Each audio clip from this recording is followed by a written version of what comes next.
За Банга орооныхаа гишүүдийн амгалан айлтгая. Монгол Улсын их хурлын гишүүн Ундрмаа нарын 7 гишүүнээс Улсын их хурлд 2018 оны 6 дугаар сарын 22-ны өдөр өргөн мэдүүлсэн ерөнхий боловсролын сургуулийн хоол үйлдвэрлэл үйлчилгээний тухай хуулийн төсөл болон хамт өргөн мэдүүлсэн хууль хэрэгжүүлэх зарим арга хэмжээний тухай тогтоолын төслийг байнгын хорооны болон нэгдсэн хуралдааны хилцүүлэгт бэлтгэх үүрэг бүхий ажлын хэсгийг тус байнгын хорооны тогтоолоор байгуулж Улсын их хурлын гишүүн Оюун Чимэг миний би ахлан бүрэлдэхүүнд Улсын их хурлын гишүүн Мөнх Оргил Саран Гэрэл Ундраа учрал цогцлмоо чин зоригноор ажиллаа.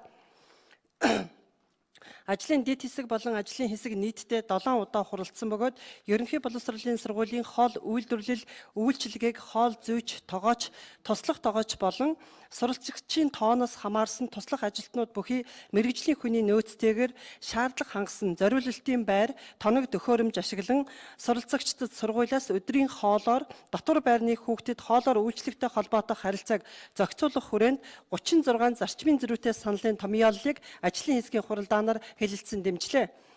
Сургуулийн хоол үйлдвэрлэл үйлчилгээг мэргэжил арга зүйн удирдлагаар хангах үүрэг бүхий нэгж сургуулийн хоол үйлдвэрлэл үйлчилгээг улсын хэмжээнд зохион байгуулж мэргэжлийн удирдлагаар ханган хоол зүйч, тогоочийг бэлтгэх, давтан сургах бодлогыг тодорхойлж хоол үйлдвэрлэл үйлчилгээ явуулахад шаардлагатай хүний нөөц, тоног төхөөрөмжийн судалгааг гаргаж төсвийн төсөл тусгах хэрэгжүүлэгчийг үүргийг хэрэгжүүлж төрийн болон орон нутгийн өмчит сургуулийн хоол зүйчийг аймаг нийслэлийн боловсролын газраас өмчийн хэлбэр харгалзахгүйгээр ерөнхий боловсролын сургуулийн тогооч, туслах тогооч, үйлчлэгч, угаагч, бэлтгэгчийг тухайн сургуулийн захирал томилж чөлөөлөх, сургуулийн хоол үйлдвэрлэл үйлчилгээнд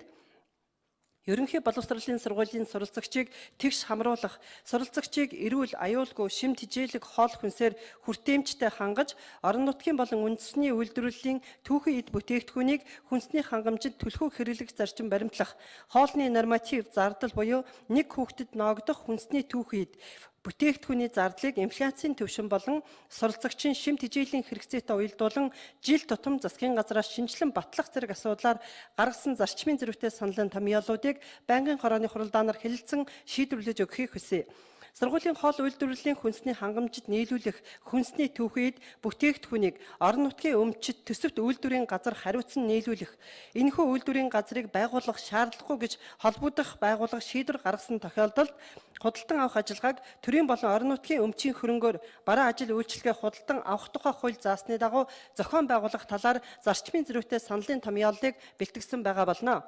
Ажлын хэсэг санал хураа шийдвэрлсэн зарчмын зөрүүтэй саналыг та бүхэндээ тараасан болно. Зарчмын зөрүүтэй саналын томьёолол тус бүр хэлэлцэн шийдвэрлэж өгнө. Анхаарал хандуулсанд баярлалаа. За, Оюун Чимэг гишүүнд баярлалаа.